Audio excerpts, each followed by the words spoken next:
शुक्लांबरधरं विष्णुं शशिवर्णं चतुर्भुजं प्रसन्नवदनं ध्यायेत् सर्वविघ्नोपशान्तये। गुरुः ब्रह्मा गुरुर्विष्णुः गुरुर्देवो महेश्वरः गुरुः साक्षात् परं ब्रह्म तस्मै श्री गुरवे नमः। ॐ काञ्चीवासाय विद्महे शान्तरूपाय धीमहि तन्नो चन्द्रशेखरेन्द्र प्रचोदयात्।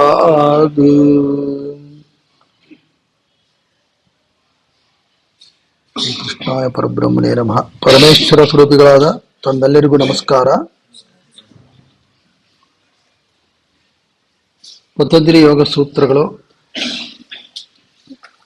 ವಿಭೂತಿ ಪಾದ, ಮೂರನೇ ಪಾದದ ಉಪನ್ಯಾಸವನ್ನ ನಾವು ಪ್ರಾರಂಭ ಮಾಡಲಿದ್ದೇವೆ. ಇದರ ಅರ್ಥ ಏನಪ್ಪಾ ಅಂತ ಹೇಳಿದ್ರೆ, ಮಿಕ್ಕೆರಡು ಅಂದರೆ ಸಮಾಧಿ ಪಾದ ಹಾಗೂ ಸಾಧನ ಪಾದ, ಅವುಗಳ ಬಗ್ಗೆ ಯಥಾಮತಿ ಚರ್ಚೆ ಮಾಡಿದ್ದೀವಿ. ಎಂದಿನಂತೆ ಕಾಲ್ಪನಿಕ ಶಿಷ್ಯ ಯಾರು? ಅರ್ಜುನ ಬಂದ.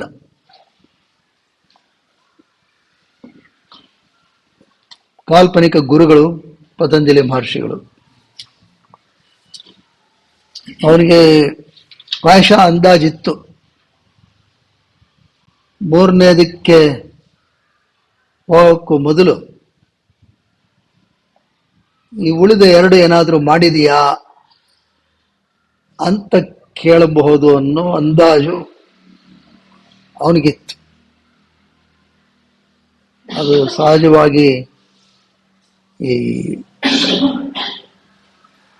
ಮೇಷ್ಟ್ರುಗಳು ಹಂಗೆ ಮಾಡ್ತಾರೆ. ಮುಂದಿನ ಪಾಠ ಮಾಡೋಕ್ಕೂ ಮೊದಲು ಹಿಂದಿಂದು ಎಷ್ಟು ಮಟ್ಟಿಗೆ ಅರ್ಥೈಸ್ಕೊಂಡಿದ್ದೀರಾ ಅಂತ. ಗುರುಗಳು ಅದೇ ಅಂದಾಜಲ್ಲಿ ಇದ್ರು. ವಿಭೂತಿ ಪಾದ ಸುಮ್ಮನೆ ಶುರು ಮಾಡಿಬಿಟ್ರೆ ಹೇಗೆ? ಕೇಳೋಣ, ಸಾಧನ ಪಾದ, ಸಮಾಧಿ ಪಾದ ಏನಾದರೂ ಮಾಡಿದೆಯಾ ಅಂತ ಗುರುಗಳು ಅಂದಾಜು ಹಾಕ್ಕೊಂಡಿದ್ರು. ಆದ್ರೆ ಇಲ್ಲೇನಾಯ್ತು, ಅರ್ಜುನ ಬಂದವನೇ ಒಂಥರ ಸಪ್ಪೆ ಮೊರೆ ಹಾಕ್ಕೊಂಡು ಬಂದ. ಮುಖದಲ್ಲಿ ಏನೋ ದುಗುಡಾಯ್ತು. ಗುರುಗಳು ಕೇಳಿದ್ರು, ಏನೋ ಒಂಥರ ಇದೆಯಲ್ಲಯ್ಯ, ಎಂದಿನಂತೆ ಗೆಲುವಿಲ್ಲ. ಅಯ್ಯೋ ಬಿಡಿ ಗುರುಗಳೇ, ಏನು ಮಾಡಿದ್ರು ಅಷ್ಟೇ, ಏನೋ ಒಂಥರ ಗುರುಗಳು. ಯಾಕಪ್ಪ ಏನು? ಅಲ್ಲ, ನನಗನ್ಸುತ್ತೆ ಮೈ ಜಾಯ್ಫುಲ್ ಡೇಸ್ ಆರ್ ಓವರ್. ಹಂಗಂದ್ರೇನು? ಏನೋ ಅವಾಗ ಚೆನ್ನಾಗಿದ್ದೆ ಗುರುಗಳೇ ನಾನು ಯೌವನದಲ್ಲಿ, ಆಮೇಲೆ ಮದುವೆ, ಮಕ್ಕಳು, ಇದು ಎಲ್ಲ ಭಾರಿ ಅಧ್ವಾನ ಆಗೋಗಿದೆ ಬದುಕು.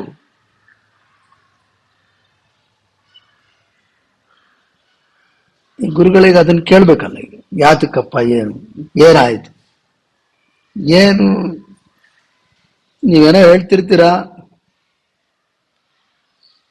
ನಾವು ಕೇಳಿಸ್ಕೊತಾ ಇದ್ದೀವಿ. ಆದರೆ ನನಗನ್ಸುತ್ತೆ, ನನ್ನ ಜೀವನವನ್ನ ಗಮನಿಸಿದ್ರೆ ಅಷ್ಟೇ, ಅಲ್ಲೋ ಒಂದಾನೊಂದು ಕಾಲದಲ್ಲಿ ಸಂತೋಷವಾಗಿ ಖುಷಿಯಾಗಿದ್ದೆ. ಆಮೇಲೆ ಆ ಜವಾಬ್ದಾರಿ, ಈ ಜವಾಬ್ದಾರಿ ಗುರುಗಳಿಗೆ ಗೊತ್ತಾಯ್ತು. ಓ ಇವನು ಈ ಮನಸ್ಥಿತಿಯಲ್ಲಿ ಬಂದವನಿಗೆ ಏಕಾಏಕಿ ವಿಭೂತಿ ಪಾದ ಮೊದಲನೇ ಸೂತ್ರ ಅಂದ್ರೆ ಸರಿ ಹೋಗುತ್ತೆ? ಆಗಲ್ಲ. ಅದಕ್ಕೆ ಗುರುಗಳು ಪಾಪ, ಆಯ್ತು ಕಣಯ್ಯ ಅರ್ಜುನ, ಇದಕ್ಕೊಂದು ಕತೆ ಹೇಳ್ತೀನಿ ಅಂದ್ರು. ಆಗ ಅವನಿಗೆ ಸ್ವಲ್ಪ ಗೆಲುವಾಯ್ತು, ಸ್ವಲ್ಪ ನೆಟ್ಟಕ್ಕೆ ಕೂತ. ಹೇಳಿ ಗುರುಗಳೇ. ಹೇಳಿದ್ರು, ನೋಡಪ್ಪ, ಹಿಂದೆ ಬ್ರಹ್ಮ ಮೊದಲಿಗೆ ಸೃಷ್ಟಿಯಲ್ಲಿ 4 ಪ್ರಾಣಿಗಳನ್ನು ಮಾತ್ರ ಸೃಷ್ಟಿ ಮಾಡಿದಂತೆ. First edition, only 4. ಯಾರ್ಯಾರು ಅಂದ್ರೆ ಮನುಷ್ಯ, ಮಾನವ, ಕತ್ತೆ, ಆಮೇಲೆ ನಾಯಿ, ಗೂಬೆ. 4. ಮಾನವ, ಕತ್ತೆ, ನಾಯಿ, ಗೂಬೆ. 4 ಮಾಡಿಬಿಟ್ಟು, ನೋಡ್ರಪ್ಪ ನಿಮ್ಮನ್ನು ಮಾಡಿದ್ದೀನಿ, ನೀವೆಲ್ಲ ಹೋಗ್ಬೇಕು. ಮಾನವ ಕೇಳಿದಂತೆ, ಮಾಡಿದಿರ, ಏನ್ ಮಾಡ್ಬೇಕು ನಾವು? ಅದಲ್ಲೇ ಒಬ್ಬರದ್ದು ಹೇಳ್ತೀನಿ. ಮಾನವ, ನಿನಗೆ 25 ವರ್ಷ ಆಯಸ್ಸು. ನಿಂದೇನಪ್ಪ ಅಂದ್ರೆ ಆನಂದವಾಗಿ ಖುಷಿಯಾಗಿರೋದು ಅಷ್ಟೇ ನಿಂದು. 25 years, ಗೋ ಅಂಡ್ ಎಂಜಾಯ್. ಇದು ಬಂದು ನಿಂತ್ಕೊಂತು. ಕತ್ತೆ, ನನ್ನ ಕತೆ ಏನು ಅಂತ ಬ್ರಹ್ಮ ಮುಖ ಗಂಟಿಟ್ಕೊಂಡು ಹೇಳ್ದ, ಅಯ್ಯೋ ಏನ್ ಮಾಡ್ತೀಯ, ಎಲ್ರಿಗೂ ಹಂಗೆ ಕೊಡಕ್ಕಾಗಲ್ಲ ಕಣಯ್ಯ, ನೀನು ಬರೀ ದುಡ್ದು ನಡೀತಾ ಇರ್ಬೇಕು, ನಿನಗಿನ್ನೇನಿಲ್ಲ ಜೀವನದಲ್ಲಿ. ಆದ್ರೆ 50 ವರ್ಷ ಆಯಸ್ಸು, 50 years ಹೋಗ. ಇದು ಸ್ವಲ್ಪ ಸಪ್ಪೆ ಮರ ಹಾಕೊಂಡು ಕೂತ್ಕೊಂತು. ನಾಯಿ ಬಂತು, ನಂದೇನ್ ಕತೆ ನೋಡೋ, ನಿಂದು ಏನು ಕಾಯ್ತಾ ಇರೋದಷ್ಟೇ, ಅಷ್ಟೆ. ಅವ್ರನ್ನ ಕಾಯಿ ಇವ್ರನ್ನ ಕಾಯ್ಕೊಂಡಿರೋದು, ಎಲ್ಲ ಕಾಯ್ತಾ ಇರ್ಬೇಕು. You should be on guard ಅಷ್ಟೇ. ಮತ್ತೆ ಆಯಸ್ಸು ಓಕೆ, ನಿನಗೂ 50 ವರ್ಷ ಕಣೆ, 50. ಅದಕ್ಕೂ ಸ್ವಲ್ಪ ಬೇಜಾರಾಯ್ತು. ಗೂಬೆ ಬಂತು, ಏನೋ ಅಂತ. ಏನೋ ನಿನ್ನ ಸೃಷ್ಟಿ ಮಾಡಿರೋದೇ ಹಂಗಿದೆ ಕಣ, ನಿನಗೇನಿಲ್ಲ, ರಾತ್ರಿ ನಿದ್ದೆ ಆಗ್ತಲ್ಲ, ಸೋಮ್ನೆ ಹಿಂಗೆ ಕೂತಿರೋದು ಅಷ್ಟೇ, ನಿನಗಿನ್ನೇನು ಕೆಲಸವೂ ಇಲ್ಲ, ಸೋಮ್ನೆ ಅಷ್ಟೇ. ಹೆಚ್ಚೆ ಕಣ್ಗೂ ಮಿಟ್ಸಕ್ಕಾಗಲ್ಲ, ನೀನು ಹಂಗಿರ್ತೀಯ ನೀನು. ಹೌದಾ, ಎಷ್ಟು ಆಯಸ್ಸು? 50 years. ತಗೋ 50 ವರ್ಷ ನಿಂಗುವೆ. ಏನ್ ಬ್ರಹ್ಮ, ಇದು ಯಾಕೋ ಒಂಥರ ಇದೆಯಲ್ಲ ಅಂದ ಮಾನವ. ಯಾಕೆ ಇರೋದ್ರಲ್ಲಿ ಅವನು ಸ್ವಲ್ಪ ಬುದ್ಧಿವಂತ. ಏನ್ ತರ ಇದೆಯೋ, ಏನೋ ಕತೆ ನಿಂದು. ಅಲ್ಲ, ನನಗೆ ಆನಂದವಾಗಿರೋದು ನಾನು, ನನಗೆ 25 ವರ್ಷ ಆಯಸ್ಸು ಕೊಟ್ಟಿದೀಯ. ಇವಕ್ಕೆಲ್ಲ ಏನು ಅಂಥದ್ದೇನಿಲ್ಲ. ಅದೇನೋ ಕತ್ತೆ ಏನೋ ಬರೀ ಗೇಯೋದಂತೆ, ನಾಯಿ ಕಾಯೋದಂತೆ, ಗೂಬೆ ಸೋಮ್ನೆ ನಿದ್ರೆ ಇಲ್ಲದೆ ಎದ್ದು ಬಿದ್ದಿರೋದಂತೆ. ಅವಕ್ಕೆಲ್ಲ 55 ಕೊಟ್ಟಿದೀಯ. ನನಗೆ ಯಾಕೆ ನೀನು ಇದು ಮಾಡಬಾರ್ದು? ನನಗೆ 25 ಆಚಕ್ಕೆ ಆನಂದವಾಗಿ ಸಂತೋಷವಾಗಿ ಖುಷಿಯಾಗಿರ್ತೀನಿ, ಯಾಕಿಷ್ಟು ಕಮ್ಮಿ? ಅದಕ್ಕೆ ಬ್ರಹ್ಮ ಹೇಳಿದ, ನೋಡಪ್ಪ, ನಾನೇನು ಮಾಡೋಕ್ಕಾಗಲ್ಲ, ಇದು decision made at A very high level, sanction ಆಗಿ ಬಂದಿರೋದು ಇಷ್ಟು. ಬಟ್ ನಿಮ್ಮಲ್ಲಿ ಏನಾದ್ರು ಪರಸ್ಪರ ಅಡ್ಜಸ್ಟ್ಮೆಂಟ್ ಮಾಡ್ಕೊಳ್ಳೋದಾದ್ರೆ ಮಾಡ್ಕೊಳ್ಳಿ, ಇದು ನನಗೆ ಏನು ಮಾಡೋಕ್ಕಾಗಲ್ಲ. ಆಗ ಈ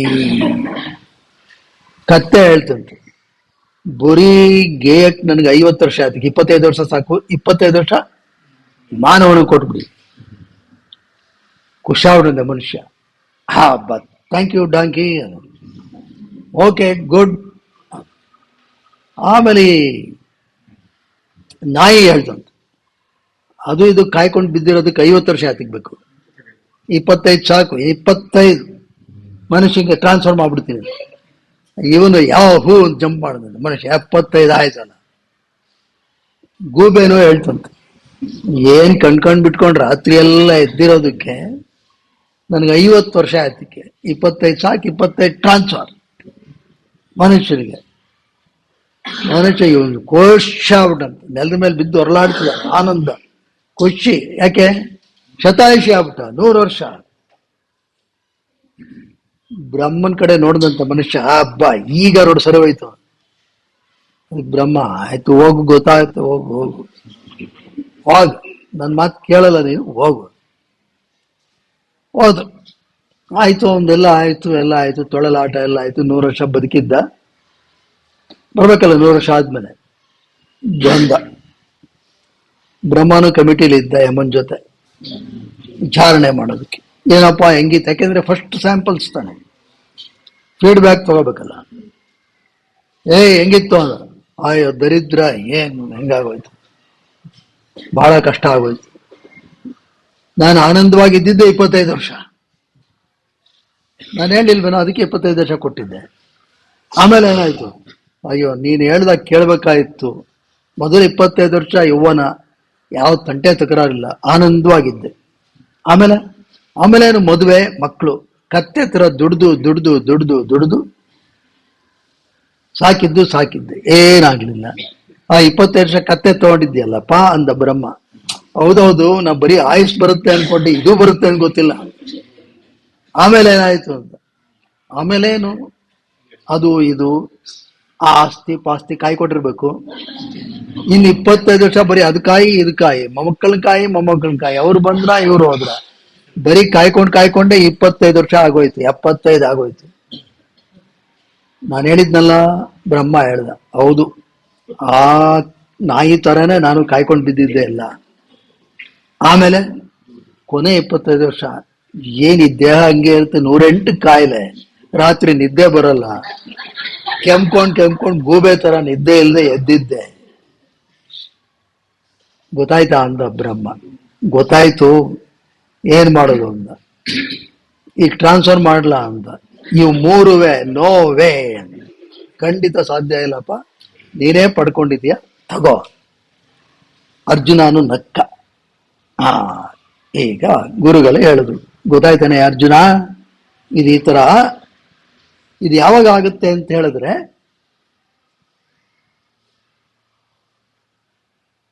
ಹಿರಿಯರ ಮಾತು ಕೇಳದೆ ಇದ್ರೆ ಹಿಂಗಾಗುತ್ತೆ. ಹಾಗೆ ಇವನು ಅರ್ಜುನ ಕೇಳ್ದ ಗುರುಗಳಿಗೆ, ಹಾಗಾದ್ರೆ 25 ವರ್ಷನೇ ಸಾಕಾಗಿತ್ತ ಅಂತ. ಆಗ ಗುರುಗಳು ಹೇಳಿದ್ರು, ಇಲ್ಲಪ್ಪ, ಹಾಗಿಲ್ಲ. ನೀನು ಪತಂಜಲಿ ಯೋಗ ಸೂತ್ರದ ಮುಖೇನ ಹಾದು ಹೋದ್ರೆ, ಮುಖ್ಯವಾಗಿ ಆ ಯೋಗ ಸೂತ್ರಗಳು ನಿನ್ನೊಳಗೆ ನಿಂತರೆ, ನೀನು 25 ಅಲ್ಲ, 100 ಅಲ್ಲ, 200 ವರ್ಷ ಇದ್ರು ಆರಾಮಿರ್ಬೋದು. ಈ ಕತ್ತೆಯ ಬದುಕಿನಲ್ಲೂ, ನಾಯಿಯ ಬದುಕಿನಲ್ಲೂ, ಗೂಬೆ ಬದುಕಿನಲ್ಲೂ ನೀನು ಆನಂದವನ್ನ ಕಳೆದುಕೊಳ್ಳದೆ ಇರಲಿಕ್ಕೆ ಸಾಧ್ಯ. ಅದಕ್ಕೆ ಕಣೆಯ ನಿನಗೆ ಈ ಕಡೆ ಗಮನ ಕೊಡು ಅಂತ ನಾನು ಹೇಳ್ತಾ ಇರೋದು. ಈ ಕಡೆ ಗಮನ ಕೊಡು, ಬದುಕನ್ನ ಸಮೃದ್ಧಗೊಳಿಸ್ಕೋ, ಇದೆಲ್ಲ ಇದ್ದೇ ಇರುತ್ತೆ. ಅರ್ಜುನ ಮತ್ತೆ ಹೇಳ್ದ, ಗುರುಗಳೇ, ಏನೇನೋ ಸಮಸ್ಯೆಗಳು, ಈ ಮಿಡ್ಲ್ ಏಜ್ ಪ್ರಾಬ್ಲಮ್ಸ್ ತುಂಬಾ. ಮಿಡ್ಲ್ ಏಜ್ ಅಲ್ಲಿ ಒಂಥರ ಅನೇಕ ಸಮಸ್ಯೆಗಳು ಪ್ರಾರಂಭ ಆಗುತ್ತೆ. ಯೌವನ, ಹೊಸ ಬೈಸಿಕಲ್ಲು, ರೋಡು ಡೌನು, ತುಳಿಯೋಂಗೂ ಇಲ್ಲ, ಸೈಕಲ್ಲು ಸಕದಾಗಿರುತ್ತೆ, ಆರಾಮಾಗಿ ಹೋಗ್ಬೋದು. ಆಮೇಲೆ ಸೈಕಲ್ಲು ಕೆಟ್ಟೋಗುತ್ತೆ, ರೋಡು ಅಪ್ಪು, ತುಳಿಯೋಕೆ ಶಕ್ತಿನೇ ಇರಲ್ಲ, ಕೊಯ್ಯೋ ಮರ್ರೋ ಅನ್ನುತ್ತೆ ಸೈಕಲ್ಲು, ಜಾಯಿಂಟ್ಸು ಕೊಯ್ಯೋ ಮರ್ರೋ ಅನ್ನುತ್ತೆ, ರೋಡ್ ಬೇರೆ ಅಪ್ಪು. ಗುರುಗಳೇ, ಈ ತರ ಪರಿಸ್ಥಿತಿ ಆಗಿದೆ.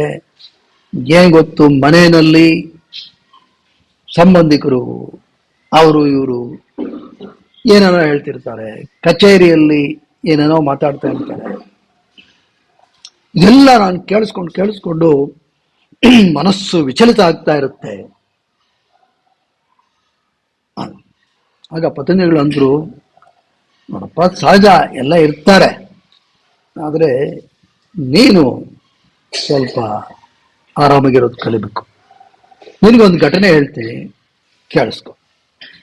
ಇದು ಭಗವಾನ್ ರಮಣರ ಒಬ್ಬ ಶಿಷ್ಯ, ರಾಬರ್ಟ್ ಆಡಮ್ಸ್ ಅಂತ.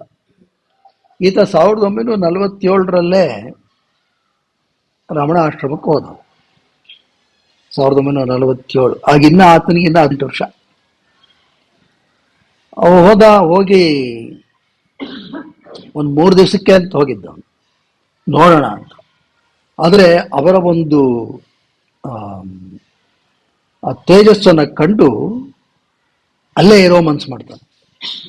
ಆ ರಮಣಾಶ್ರಮದಲ್ಲೇ ಧ್ಯಾನ ಮಾಡಿಕೊಂಡು ಸಾಧನೆ ಮಾಡುತ್ತಾ ಅಲ್ಲೇ ಕಾಲ ಕಳೆಯೋದು ಶುರು ಮಾಡ್ತಾನೆ. ಅವನು ಎಲ್ಲರೂ ಗಮನಿಸ್ತಾ ಇದ್ದ. ಎಲ್ಲ ಏನೇನು ಜನ ಯಾರ್ಯಾರು ಬರ್ತಾರೆ ಅವರೆಲ್ಲ ಅಲ್ಲಿ ಬೇಕಾಡ್ತಾರ್ದವ್ರು ಬರೋರು, ಕೆಲವರು ಭಕ್ತರು ಬರೋರು, ಕೆಲವರು ಸುಮ್ಮನೆ ಏನು ನಡೀತಾ ಇದೆ ಕುತೂಹಲಗಳು ಕೆಲವರು ಇರ್ತಾರೆ.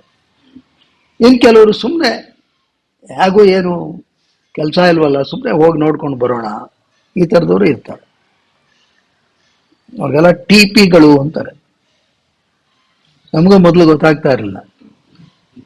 ನನಗೆ ಯಾವಾಗ ಗೊತ್ತಾಯ್ತು ಅಂದರೆ, ಇಲ್ಲಿ ಬರ್ಮಾ ಬಜಾರ್ ಅಂತಿತ್ತು ಬೆಂಗಳೂರಲ್ಲಿ ಮೊದಲು. ಅಂದರೆ ಎಲೆಕ್ಟ್ರಾನಿಕ್ಸ್ ವಸ್ತುಗಳು ಅವೆಲ್ಲ ಅಲ್ಲಿ ಭಾರಿ ಮಾರಾಟ ಮಾಡೋರು.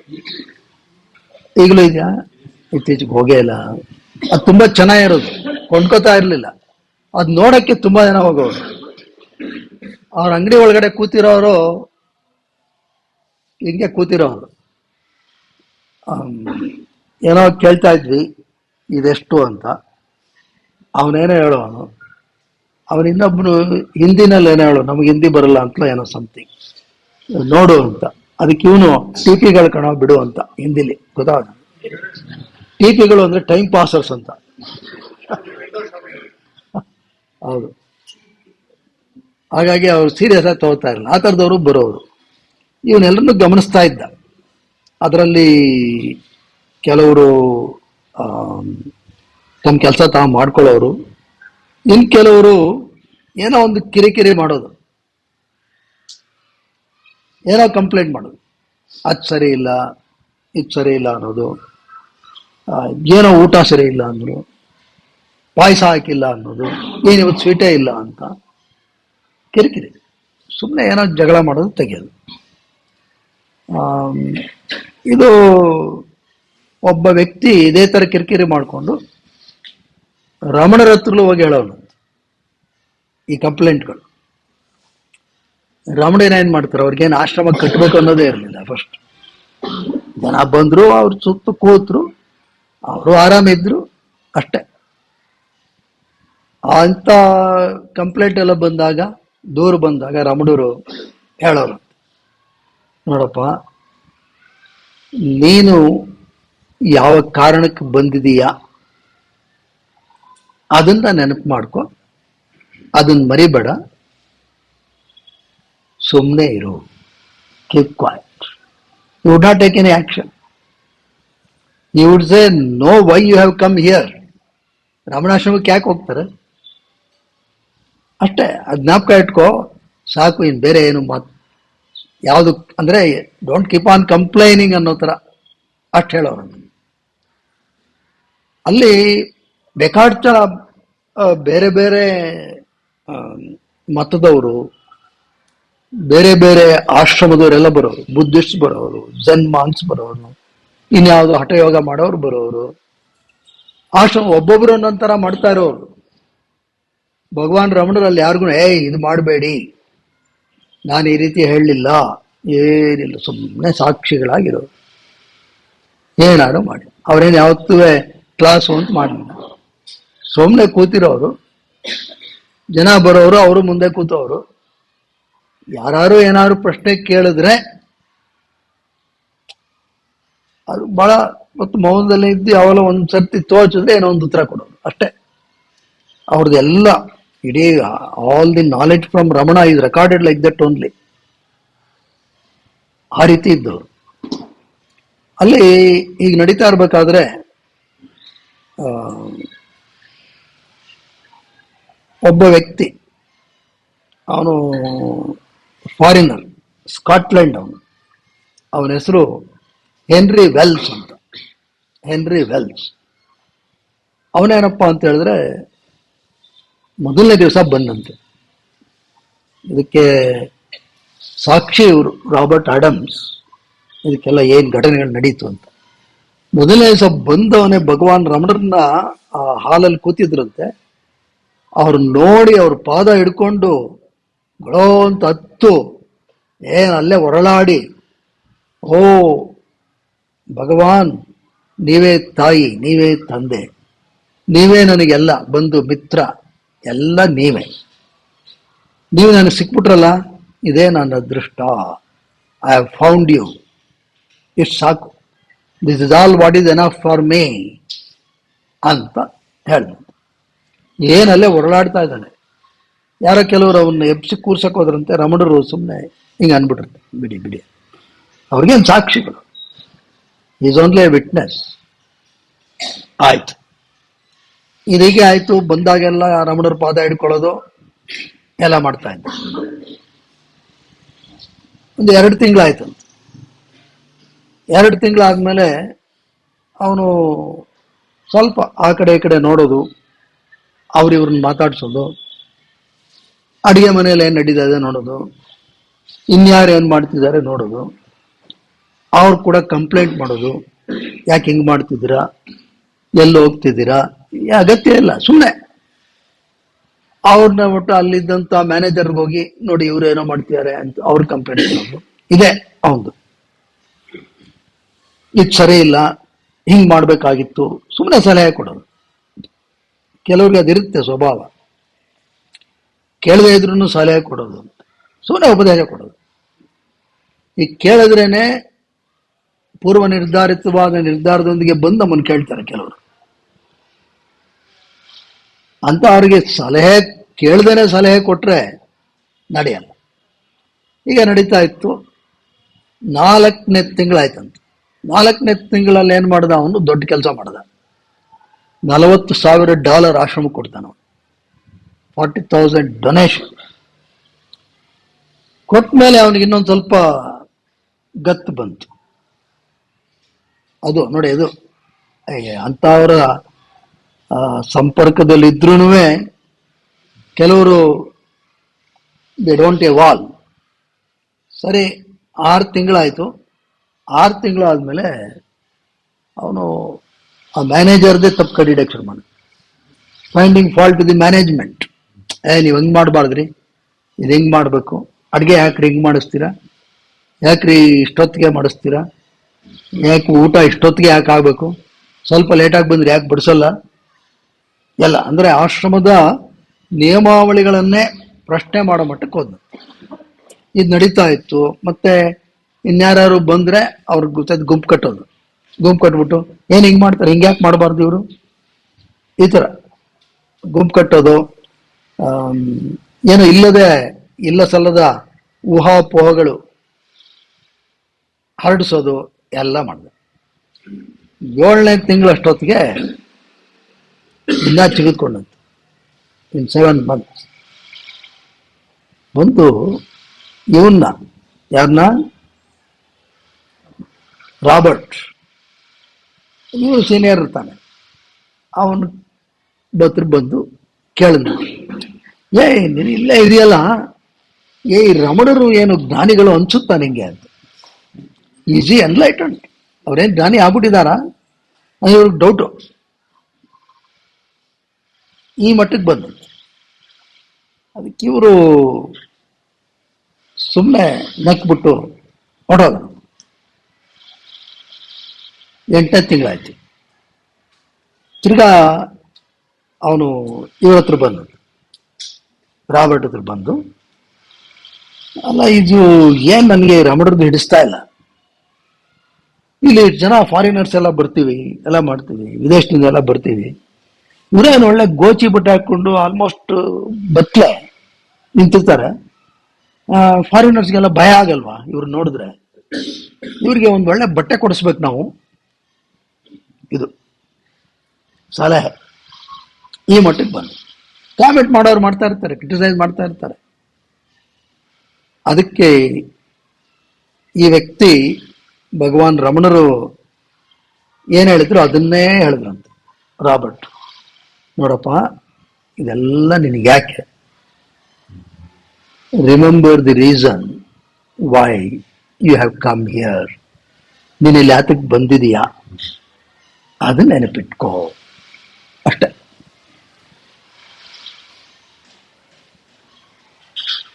ಆಮೇಲೆ ಒಂದು 2 ಸಾರಿ ಇವನು ಕಾಣ್ಲಿಲ್ವಂತ ಈ ಮನುಷ್ಯ. ಇವರು ರಾಬರ್ಟ್ ಕುತೂಹಲ ಇದ್ದ, ಇಲ್ಲೊಬ್ಬ ಇದನ್ನೆಲ್ಲ ಫಾರಿನರ್ ಎಲ್ಲಿ ಅವನು, ಯಾರು ಹೇಳಿದ್ರು ಸ್ಕಾಟ್ಲ್ಯಾಂಡ್ ಅವನು ಬಟ್ಟೆ ಎಲ್ಲ ಎತ್ಕೊಂಡು ಹೋದ ಅಷ್ಟೆ. ಈ ವ್ಯಾನಿಸ್ಟ್, ಲೆಫ್ಟ್ ದಿ ಆಶ್ರಮ. ಈಗ ಗುರುಗಳು ಹೇಳಿದ್ರು, ನೋಡಯ್ಯ ಅರ್ಜುನ, ಈ ತರ ನಡೀತಾನೆ ಇರುತ್ತೆ, ಕ್ರಿಟಿಸಿಸಮ್ ನಡೀತಾನೆ ಇರುತ್ತೆ, ಮನೆಯಲ್ಲಿ ಇರುತ್ತೆ, ಆಫೀಸಲ್ಲಿ ಇರುತ್ತೆ, ಎಲ್ಲ ಕಡೆ ಇರುತ್ತೆ, ಸಮಾಜದಲ್ಲಿ ಇರುತ್ತೆ. ನಿನ್ನ ಉದ್ದೇಶ ಮರಿಬೇಡ. ನಿನ್ನ ಉದ್ದೇಶ ಏನು? ನಿನ್ನ ನಿಜ ಸ್ವರೂಪವನ್ನ ಕಂಡುಕೊಳ್ಳುವುದು. To be awakened, that is all the whole purpose. This should dominate your life, nothing else. ಮಿಕ್ಕಿದೆಲ್ಲ ಓಕೆ. ನೀನು ಉದ್ದೇಶ ಮರೆತು ಬಿಟ್ರೆ ಏನ್ ಮಾಡ್ತೀಯ? ಈ ಥರದ್ರಲ್ಲಿ ನೀನು ಹೆಚ್ಚು ಸಮಯವನ್ನ ವ್ಯಯ ಮಾಡ್ತೀಯ.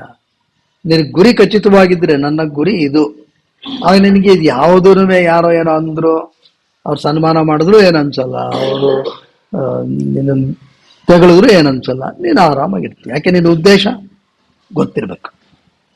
ಇದು ತಿಳ್ಕೊಳಯ್ಯ.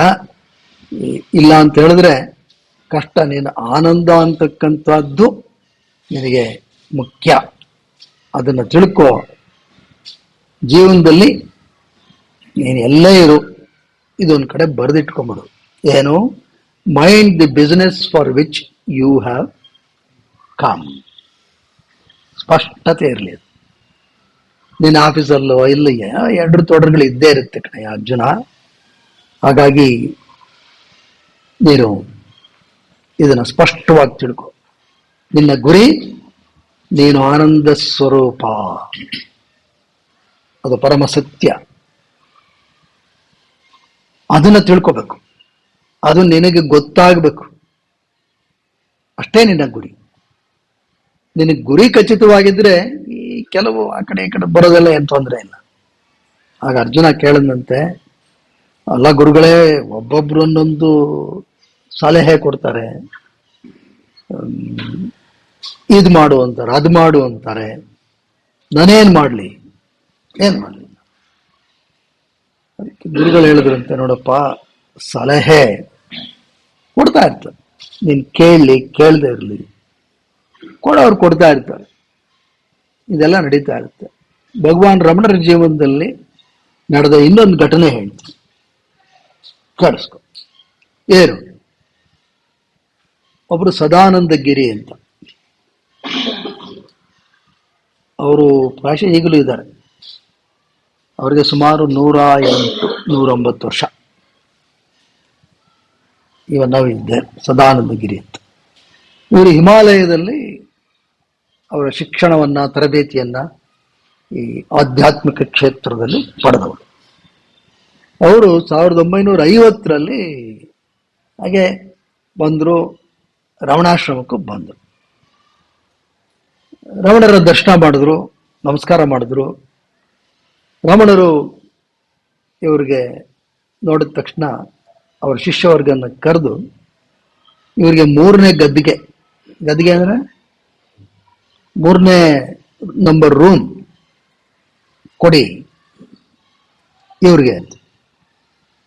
ಸರಿ, ಇವ್ರಿಗೂ ಸಂತೋಷ ಆಯಿತು, ಕೊಟ್ಟರು. ಎಲ್ಲ ಚೆನ್ನಾಗಿ ನೋಡ್ಕೋತಾ ಇದ್ರು. ಏನಾಗುತ್ತೆ ನೋಡಿ, ಆ ಶಿಷ್ಯ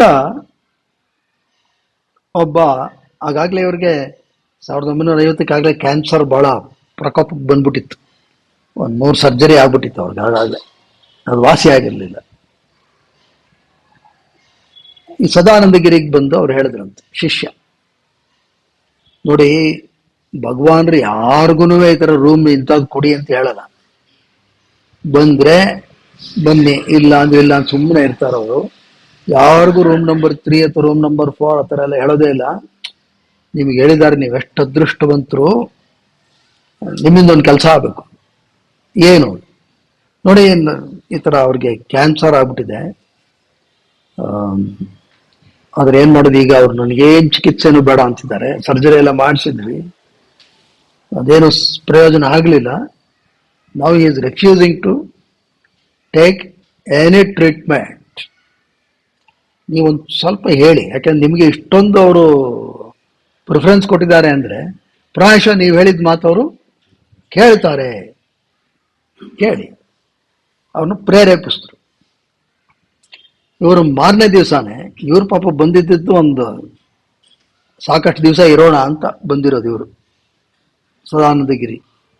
ಯಾಕೆ ಅವರೆಲ್ಲ ಸನ್ಯಾಸಿಗಳು, ಅವ್ರಿಗೇನು ಈ ಓಡೋಗ್ಬೇಕು ಅನ್ನೋದೇನಿರಲ್ಲ, ಇರಬೇಕು ಅಂತ ಬಂದಿದ್ರು. ಸರಿ, ಇವ್ರಿಗೂ ಖುಷಿ ಆಯಿತು. ಹೋಗಿ ಹೇಳೋಣ ಒಂದು ಏನು ಸಜೆಷನ್. ಏನು ರಮಣರು ಕೇಳಿದ್ರ? ರಮಣರು ಕೇಳಿಲ್ಲ. ಅವ್ರು ಕೇಳಿದ್ರೆ ಓಕೆ, ಇವ್ರಿಗೆ ಕೇಳಿಲ್ಲ. ಇವ್ರು ಹೋಗ್ಬಿಟ್ರು ಭಗವಾನ್ ರಮಣರನ್ನ ಮಾನೇ ಸಹ ನಮಸ್ಕಾರ ಮಾಡಿ, ಅಲ್ಲ ನೀವು ಈ ಥರ ಒಂದು ಹುಣ್ಣಿನಿಂದ ಬಳಲ್ತಾ ಇದ್ದೀರಾ, ನೀವು ಚಿಕಿತ್ಸೆಯನ್ನು ನಿರಾಕರಿಸಬಾರದು. ನಿಮ್ಮ ಭಕ್ತಾದಿಗಳು ಪಾಪ ನಿಮ್ಮ ಮೇಲೆ ಅಭಿಮಾನದಿಂದ, ಪ್ರೀತಿ ವಾತ್ಸಲ್ಯದಿಂದ ಚಿಕಿತ್ಸೆ ಕೊಡಬೇಕು ಅಂತಿದ್ದಾರೆ. ನೀವು ಖಚಿತವಾಗಿ ಚಿಕಿತ್ಸೆಯನ್ನ ತೆಗೆದುಕೋಬೇಕು. ಭಗವಾನ್ ರಮಣ ಕಣ್ಣು ಮುಚ್ಚಿದ್ರಂತೆ, ಸುಮ್ಮನೆ ಆರಾಮಾಗಿ. ಒಂದು ಸ್ವಲ್ಪ ಹೊತ್ತಾದ್ಮೇಲೆ ಕಣ್ಬಿಟ್ಟು ಇವ್ರ ಕಡೆ ನೋಡಿ, ನೋಡಪ್ಪ, ಇದು ಒಂದು ಕಟ್ಟಿಗೆ. ಅವ್ರ ಕಡೆ ತೋರಿಸ್ಕೊಂಡು, ಇದು ಒಂದು ಕಟ್ಟಿಗೆ. ಕಟ್ಟಿಗೆಗೆ ಒಂದು ಕೈ, ಕೈಗೆ ಒಂದು ಹುಣ್ಣು.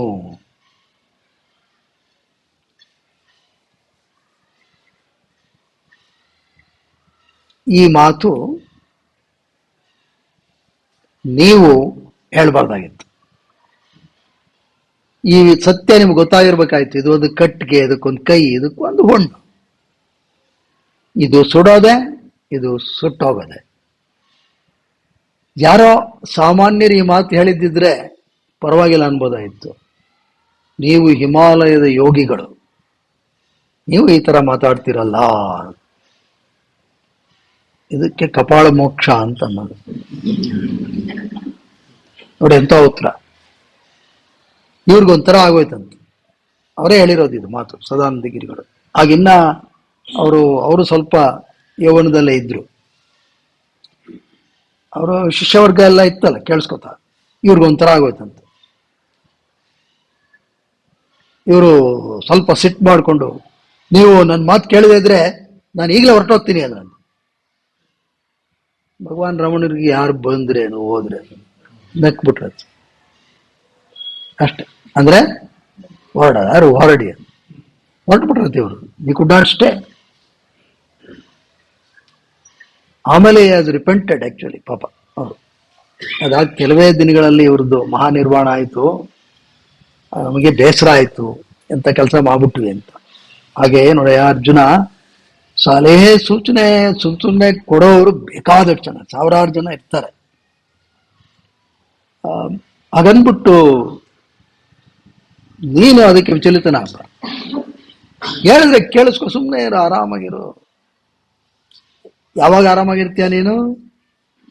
ನಿನ್ನ ನಿಜ ಸ್ವರೂಪ ಆನಂದ, ನೀನು ಹತ್ತ ಕಡೆಗೆ ಹೋಗಬೇಕು, ನಿನ್ನ ಸಾಧನೆ ಹತ್ತ ಕಡೆಗೆ ಇರಬೇಕು ಅಂತ ಗೊತ್ತಿದ್ರೆ ನೀನು ಇದೆಲ್ಲದರಿಂದ ವಿಚಲಿತನ ಆಗಲ್ಲ.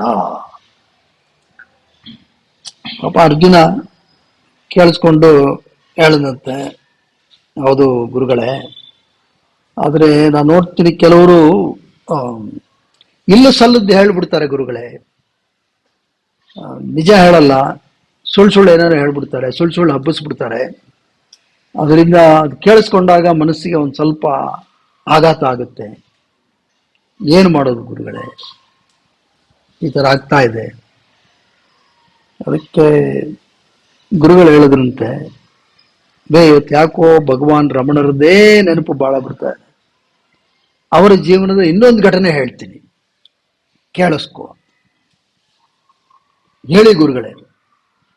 ಅಲ್ಲ, ಏನಿಲ್ಲ, ಒಬ್ಬ ಕೇರಳದವನು ಒಬ್ಬ ವ್ಯಕ್ತಿ ಭಗವಾನ್ ರಮಣರ ಕುರಿತಾಗಿ ಒಂದು ಪುಸ್ತಕ ಬರೆದಿದೆ. ಬಯೋಗ್ರಫಿ ಆಫ್ ರಮಣ, ಮಲಯಾಳಂನಲ್ಲಿ ಬರೆದಿದ್ದ. ಅವನು ರಮಣರ ಭಕ್ತನೇ. ಬಂದು ಅವರಿಗೆ ಪುಸ್ತಕ ಕೊಟ್ಟ, ಇನ್ನು ಪ್ರಿಂಟ್ ಮಾಡಿಸಿಲ್ಲ, ಪ್ರತಿ ಡ್ರಾಫ್ಟ್. ಇದು ಓದ್ಬಿಟ್ಟು ಇದರಲ್ಲಿ ಏನಾದ್ರು ತಪ್ಪಿದ್ರೆ ಹೇಳಿ, ಇದರ any faults let me know. ಚಿಕ್ಕ ಪುಸ್ತಕ, ಭಗವಾನ್ ರಮಣರು ಓದಿದ್ರಂತೆ.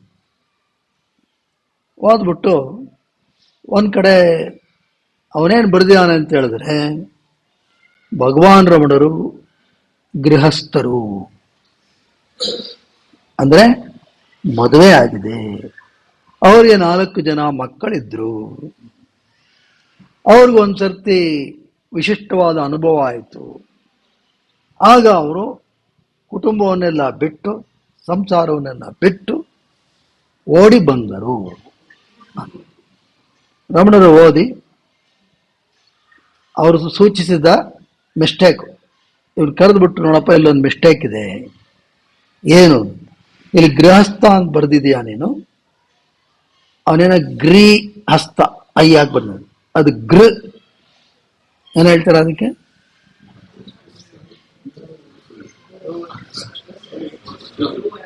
ವಾಟರ್ ಸುಳಿ.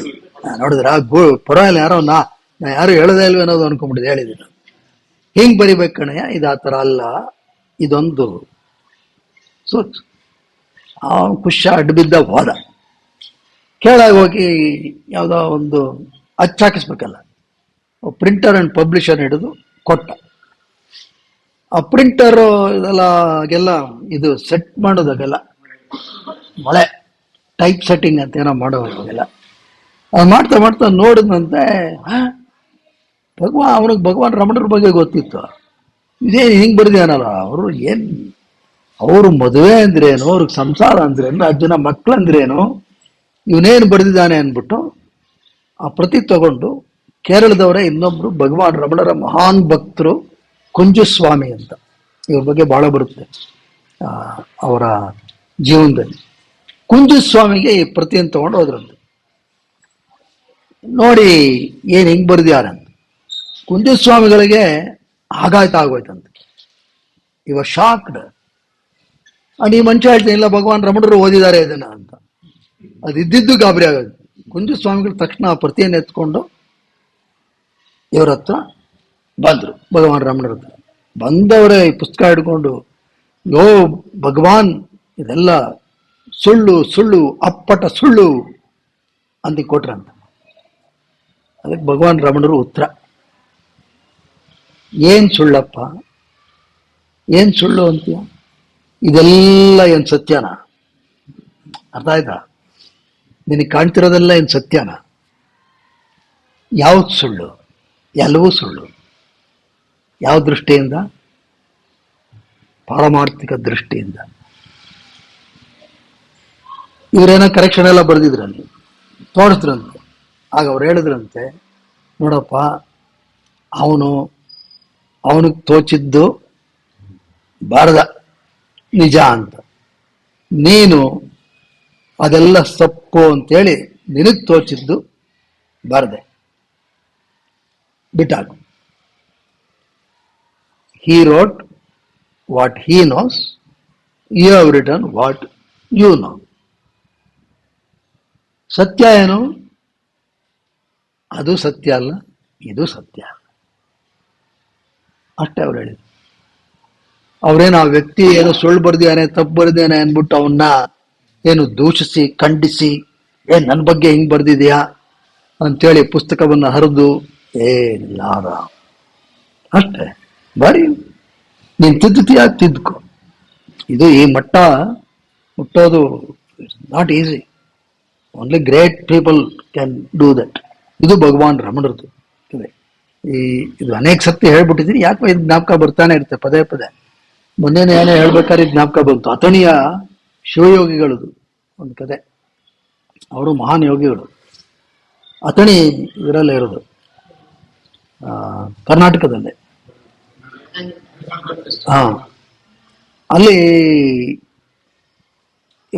ಇವರಿದ್ದಾಗ ಒಬ್ಬ ಸಾಹುಕಾರ ಬಂದ.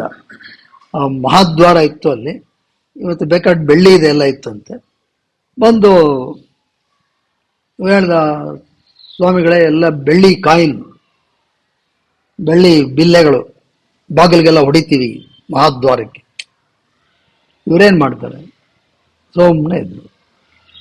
ಶಿಷ್ಯಂದ್ರು ಹೇಳಿದ್ರು ಹೊಡಿರಿ ಅಂತ. ಗುರುಗಳೇನು ಮಾತಾಡಲಿಲ್ಲ, ಹೊಡಿರಿ. ಹೊಡೆದ್ರು, ಎಲ್ಲ ಫುಲ್ ಬೆಳ್ಳಿ.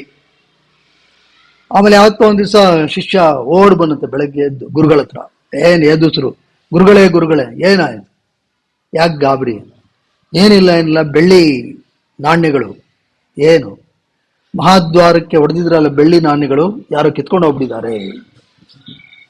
ಅದಕ್ಕೆ ಇವರು ಅಷ್ಟೇನೇನೋ, ಇದ್ದವ ಬಡ್ದ, ಇಲ್ಲಿದ್ದವ ಕಿತ್ಕೊಂಡದ, ನಂದು ನಿಂದು ಏನ್ ಬಿಡ. ಅದು ಇದು ನೋಡಿ ಎಷ್ಟು ಇದೆಲ್ಲ ನಮ್ಮೆಲ್ಲರ ಜೀವನಕ್ಕೆ ಇದೆಲ್ಲ ಒಂದು ದಾರಿ ದೀಪಗಳು. ಹಾಗೆ ಕಣೆ ಅರ್ಜುನ, ನೀನು ಭಗವಾನ್ ರಮಣರ ಜೀವನವನ್ನ ನೋಡಬೇಕು, ನೀನು ನಿರಾಶನಾಗಬಾರದು. ಆಗ ಅರ್ಜುನ ಹೇಳದಂತೆ, ಗುರುಗಳೇ ನೀವೇನೇ ಹೇಳಿ, ರಮಣರದೇನೋ ಅವರೆಲ್ಲ ಬಿಟ್ಟು ಬಂದ್ಬಿಟ್ಟಿದ್ರು, ನನಗೂ ಒಂದೊಂದ್ಸತಿ ಹಂಗೆ ಅನ್ಸುತ್ತೆ ಗುರುಗಳೇ. ಗುರುಗಳದ್ದು ಏನು ಅನ್ಸುತ್ತೋ ಅಂದ್ರು. ಅವ್ರಿಗೆ ಗಾಬರಿ ಆಯ್ತು. ನಾನು ಎಲ್ಲ ಬಿಟ್ಟು ಓಡೋಗ್ಬಿಡೋಣ ಅಂತಿದ್ದೆ. I want to run away from all this family, difficult to manage. ಆಗ ಗುರುಗಳು ಹೇಳಿದ್ರಂತೆ, ಗೈ ಕೇಳಿಸ್ಕೊ, ಭಗವಾನ್ ರಮಣರ ಜೀವನದಿಂದ ಇನ್ನೊಂದು ಘಟನೆ ಹೇಳ್ತೀನಿ. ಭಗವಾನ್ ರಮಣರ ಕ್ಲಾಸ್ಮೇಟ್ ರಂಗನ್ ಅಂತ, ಕ್ಲಾಸ್ಮೇಟ್, ಅವರ ಸಹಪಾಠಿ. ಅವರು ಬಂದಿದ್ರು, ರಮಣಾಶ್ರಮದಲ್ಲಿ ಇದ್ರು. ರಮಣರು ಆಗ್ಲೂ ಅವ್ರ ಸ್ನೇಹ ಮರೆತಿರ್ಲಿಲ್ಲ. ರಂಗನ್ ಬಂದಾಗ ಭಗವಾನ್ ರಮಣರು ನೆನಪು ಮಾಡ್ಕೋತಾರೆ, ನಾವು ಅಲ್ಲಿ ಬಾವಿನಲ್ಲಿ ಈಜು ಹೊಡಿತಾ ಇದ್ವಿ ಅಲ್ವಾ, ಇಲ್ಲೂ ಒಂದು ಕೊಳ ಇದೆ, ಬಾ ಈಜು ಹೊಡೆಯೋಣ ಅಂತ ಕರ್ಕೊಂಡು ಹೋಗ್ತಾರೆ. ಇಬ್ರು ಈಜು ಹೊಡಿತಾರೆ ಅಲ್ಲಿ ಕೊಳದಲ್ಲಿ. ಮತ್ತು ಬೆಳಗ್ಗೆ ಬೇಗ ಹೋಗ್ಬೇಕು. ಭಗವಾನ್ ರಮಣರು ಹೇಳ್ತಾರಂತೆ, ಆಮೇಲೆ ಯಾರ್ಯಾರೋ ಬಂದ್ಬಿಡ್ತಾರಪ್ಪ, ಸುಮ್ಮನೆ ಏನೇನೋ ಕೇಳ್ತಾರೆ, ಅದೆಲ್ಲ ಬೇಡ, ಇಬ್ಬರೇ ಹೋಗಿ ಈಜು ಹೊಡ್ಕೊಂಡ್ಬರೋಣ, ಈಜು ಹೊಡ್ಕೊಂಡ್ಬರೋಣ. ಆ ಥರ ಸ್ನೇಹ. ಒಮ್ಮೆ ಈ ರಾತ್ರಿ ಈ ಮನುಷ್ಯನಿಗೆ ನಿದ್ದೆ ಇಲ್ಲ. ರಂಗನ್ ಹಾಸಿಗೆ ಮೇಲೆ ಹೊರಳಿ ಕುತ್ಕೊಳ್ಳೋದು, ಮಲಗೋದು, ಹೇಳೋದು ಹಿಂಗೆ ಮಾಡ್ತಿದ್ದ. ಭಗವಾನ್ ರಮಣರು ಬಂದರು. ಅವರು ಬೆಳಗ್ಗೆ ಬೇಗ ಎದ್ಬಿಡೋರು, 2:30-3 ಗಂಟೆಗೆಲ್ಲ ಎದ್ದು ಅಡುಗೆ ಶುರು ಮಾಡ್ಬಿಡೋರು. ಆ ಥರ ಅವ್ರು ಬಂದು ನೋಡಿ, ಯಾಕೋ ನಿದ್ದೆ ಬರ್ತಾ ಇಲ್ವಾ, ಏನಾಯ್ತು? ಆಗ ಇವ್ರು ಹೇಳಿದ್ರಂತೆ, ಇಲ್ಲ ನನಗೆ ಸನ್ಯಾಸ ತಗೊಂಬೋಣ ಅಂತಿದ್ದೀನಿ. ಸನ್ಯಾಸ ತಗೊಳ್ಳೋದು ಅಂದರೆ ಸಂಸಾರ ಎಲ್ಲ ಏನು ಬೇಡ, I want to get away, ಸನ್ಯಾಸ ತಗೊಂಬೋಣ ಅಂತಿದ್ದೀನಿ. ಆದರೆ ನಾನು ಇಲ್ಲೇ ಎಲ್ಲರೂ ಸನ್ಯಾಸ ತಗೊಂಡ್ರೆ ನಮ್ಮವ್ರಿಗೆಲ್ಲ ಗೊತ್ತಾಗ್ಬಿಡುತ್ತೆ, ಅವರೆಲ್ಲ ಬರ್ತಾರೆ, ತಾಪತ್ರಯ ಜಾಸ್ತಿ. ದೂರದ ಉತ್ತರದಲ್ಲಿ ಯಾವುದೋ ಕಾಶಿಗೆಲ್ಲ ಹೊರಟೋಗ್ತೀನಿ, ಅಲ್ಲಿ ಸನ್ಯಾಸ ತಗೊಂಡ್ಬಿಡ್ತೀನಿ, ಯಾರಿಗೂ ಗೊತ್ತಾಗಲ್ಲ ಅಂತ. ಭಗವಾನ್ ರಮಣರು ಸರಿ ಸೀದಾ ಎದ್ದೋದ್ರಂತೆ. ಎದ್ದೋಗ್ಬಿಟ್ಟು ಭಕ್ತ ವಿಜಯಂ ಅನ್ನೋ ಪುಸ್ತಕ ಅದನ್ನ ಹಿಡ್ಕೊಂಬಂದು ಪುಸ್ತಕ ಇವ್ರ ಕೈ ಕೊಟ್ಟು, ನೋಡಿ ಇಲ್ಲೊಂದು ಕತೆ ಇದೆ, ಅದನ್ನು ಓದು, ನಾನೇ ಓದ್ತೀನಿ. ನೋಡಿ ಆ ಪುಸ್ತಕ ಸುಮ್ಮನೆ ಒಂದು ಪೇಜ್ ಹಿಂಗೆ ತೆಗಿತಾರೆ, ಇವ್ರೇನು ಓದಬೇಕು ಅಂತಿದ್ರು ಅದೇ ಬಂತು. ಅದು ಈ ಮಹಾತ್ಮರದ್ದು, ಇವ್ರದ್ದು ಇದೊಂದೇ ಘಟನೆಯಲ್ಲಿ ಇನ್ನೂ ಬೇಕಾಗ್ತಿದೆ ಈ ಥರ ಆಗಿರೋದು.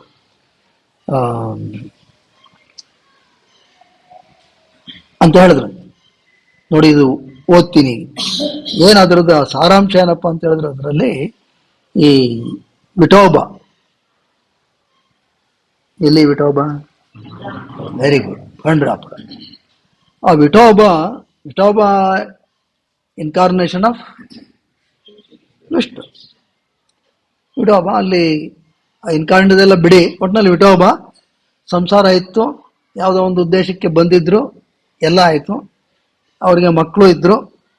ಅವರ ಒಬ್ಬ ಮಗ ಸಂತ ಜ್ಞಾನೇಶ್ವರ್ ಮಗ. ಇವ್ರಿಗೆ ಏನೋ ಒಂದಾಗಿ ಎಲ್ಲ ಆಯಿತು, ನಾನು ಬಂದ ಕೆಲಸ ಆಯ್ತು, ಎಲ್ಲ ಆಯಿತು, ಈ ಸಂಸಾರ ಯಾತಕ್ಕೆ, ಇದು ಯಾತಕ್ಕೆ ಸನ್ಯಾಸ ತಗೊಂಡ್ಬಿಡ್ತೀನಿ ಅಂತ ಮನೇಲೇ ಹೇಳಿದ್ರಂತೆ. ಅದು ವೈಶಿಷ್ಟ್ಯ. ಕುಟುಂಬದವ್ರಿಗೆಲ್ಲ ಇವರು ಹೊಡೋಗ್ಬಿಟ್ರೆ ಏನ್ ಕತೆ, ಏನು ಈ ತರ ಮಾಡ್ತಾರಲ್ಲ.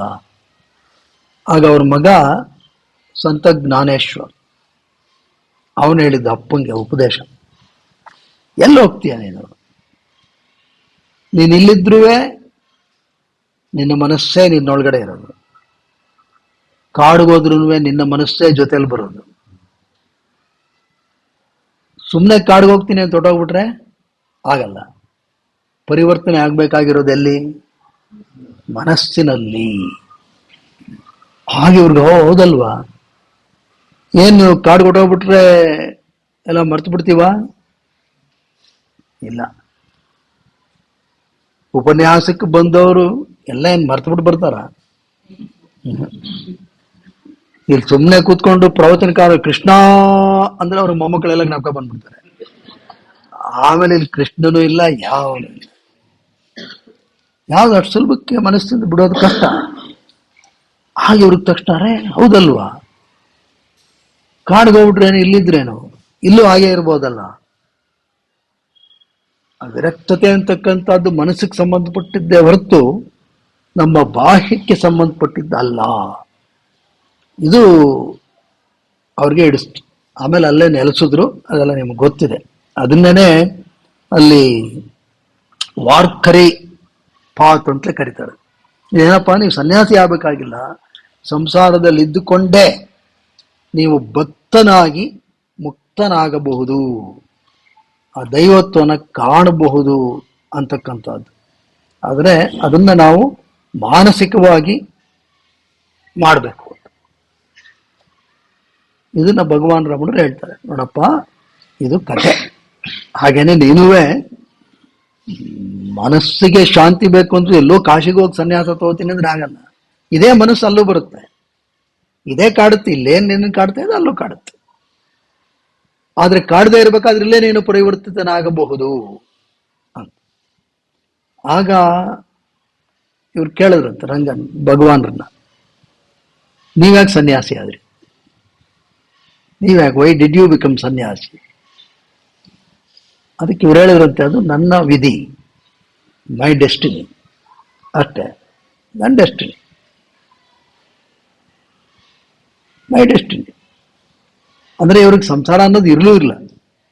ಅಂದ್ರೆ ಬ್ರದರ್ಸು ಮದರ್ ಎಲ್ಲ ಇದ್ರು ಅಷ್ಟೇ. ಇವ್ರಿಗೆ ಅಂತ ವೈಯಕ್ತಿಕವಾಗಿ ಏನು ಕಟ್ಕೊಂಡಿರ್ಲಿಲ್ಲ. ಅಷ್ಟೇ, ನನ್ನ ಡೆಸ್ಟಿನಿ ಕಡೆ ಅಷ್ಟೇ.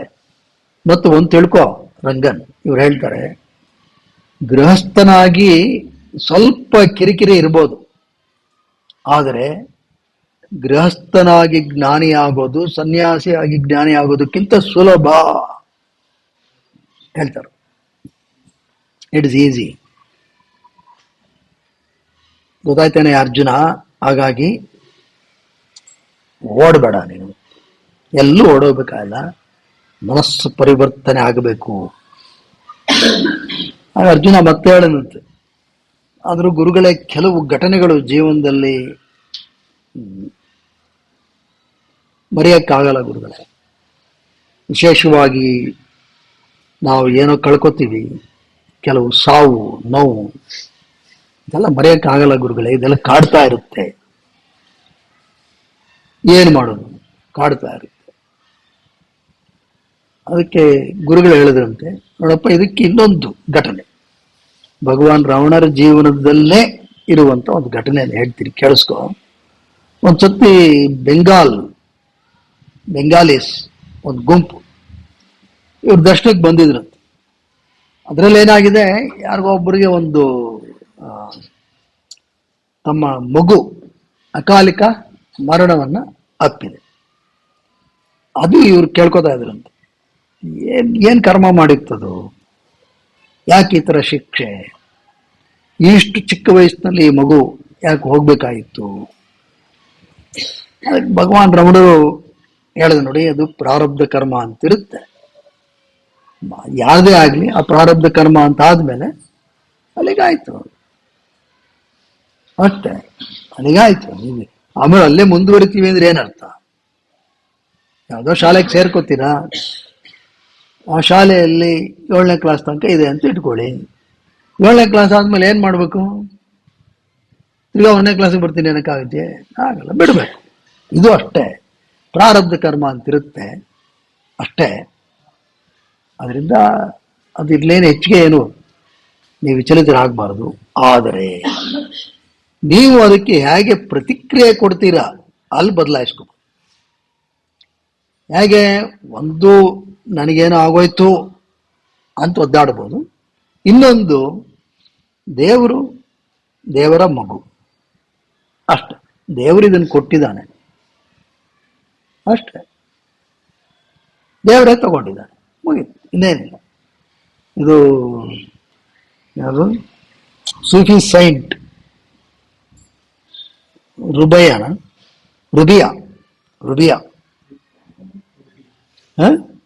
ರುಬಿಯಾ ಆಕೆಗೆ 2 ಗಂಡು ಮಕ್ಕಳು, ತುಂಬ ಯೌವನದಲ್ಲಿರ್ತಾರೆ. ಇಬ್ರು, ಗಂಡ ಒಂದ್ ಕಡೆ ಕೆಲ್ಸಕ್ಕೆ ಹೋಗಿರ್ತಾನೆ, ಮಕ್ಕಳು ಒಂದ್ ಕಡೆ ಹೊಲದಲ್ಲಿ ಕೆಲಸ ಮಾಡ್ತಿರ್ತಾರೆ. ಸಿಡಿಲು ಬಡಿದು ಇಬ್ರು ಸತ್ತೋಗ್ತಾರೆ, 2 ಮಕ್ಕಳು ಸತ್ತೋಗ್ತಾರೆ ಸಿಡಿಲು ಬಡಿದು. ಊರವರೆಲ್ಲ ಪಾಪ ಈ 2 ಮಕ್ಕಳ ಆ ದೇಹವನ್ನು ಎತ್ಕೊಂಡು ಬರ್ತಾರೆ ಇವಳತ್ತ. ಓ ಅಂತ ಈಕೆ, ಆಯ್ತಾ, ಈ ಥರ ಆಯ್ತಾ, ಕೊಡಿ ಈ ದೇಹವನ್ನು ನಮ್ಮ ಕೋಣೆಯಲ್ಲಿ ಇಟ್ಬಿಡಿ. ಎಲ್ಲರೂ ಊರಲ್ಲೆಲ್ಲ ಸೇರ್ತಾರೆ. ಇವಳು ಹೇಳ್ತಾಳೆ, ಇಲ್ಲ ನೀವೆಲ್ಲ ಹೊರಡಿ, ದಯವಿಟ್ಟು ಹೊರಡಿ, ನಾವು ನೋಡ್ಕೋತೀವಿ, ಹೊರಡಿ. ಸಂಜೆ ಈಕೆ ಯಜಮಾನ ಮನೆಗೆ ಬರ್ತಾನೆ. ಪಾಪ ಅವನು ದುಡಿದುಕೊಂಡು ಬರ್ತಾನೆ, ಈಕೆ ಊಟ ಬಡಿಸ್ಬೇಕು, ಗೃಹಿಣಿಯಾಗಿ ಊಟ ಬಡಿಸ್ತಾರೆ. ಊಟ ಎಲ್ಲ ಮಾಡಿದ್ಮೇಲೆ, ಇವತ್ತು ಒಂದು ಘಟನೆ ಆಯಿತು. ಏನು? ಬಹಳ ಹಿಂದೆ ಒಬ್ರು ಬಂದು ನನಗೆ 2 ಮುತ್ತನ್ನ ಕೊಟ್ಟಿದ್ರು, ಜಮ್ಸ್ ಇಟ್ಕೊಂಡಿರು, ಆಮೇಲೆ ಬಂದು ತಗೋತೀವಿ ಅಂತ ಬಹಳ ವರ್ಷಗಳಿಂದ ಕೊಟ್ಟಿದ್ರು. ಹೌದಾ? ಇವತ್ತು ಬಂದು ಅದು ತಗೊಂಡೋಗ್ತೀನಿ ಅಂದ್ರು. ತಗೊಂಡೋಗ್ಲಿ, ಕೊಟ್ಬಿಡು. ಅವ್ರು ಕೊಟ್ಟಿದ್ದು ಅವ್ರು ತಗೊಂಡೋದ್ರೆ ನಿನಗೇನು? ಹಾಗೆ ಆಯ್ತು, ಕೊಟ್ಬಿಟ್ಟೆ. ಓ ಸರಿ, ಆ ಮುತ್ತುಗಳು ಯಾವುದೂ ಅಲ್ಲ ರೀ, ನಮ್ಮ 2 ಮಕ್ಕಳು ಅಂತ ಹೇಳ. ಆಗ ಅವನುವೇ ಸಮಾಧಾನವಾಗಿ ಅದನ್ನು ಒಪ್ಕೋತಾನೆ. ಓ, ಅಂದ್ರೆ ಅದಕ್ಕೆ ಹಿನ್ನೆಲೆ ಕೊಟ್ಟಿದ್ಲು, ಬಂದಿದ್ದು ದೈವ ಪ್ರಸಾದ, ಹೋಗಿದ್ದು ದೈವಾನುಗ್ರಹ. ಈ ಒಂದು ಜಾಣ್ಮೆಯನ್ನ ಬೆಳೆಸಿಕೊಳ್ಳಬೇಕು. ಅದಕ್ಕೆ ಅರ್ಜುನ, ನೀನು ವಿಚಲಿತನಾಗಬಾರ್ದಪ್ಪ, ತಿಳ್ಕೊ.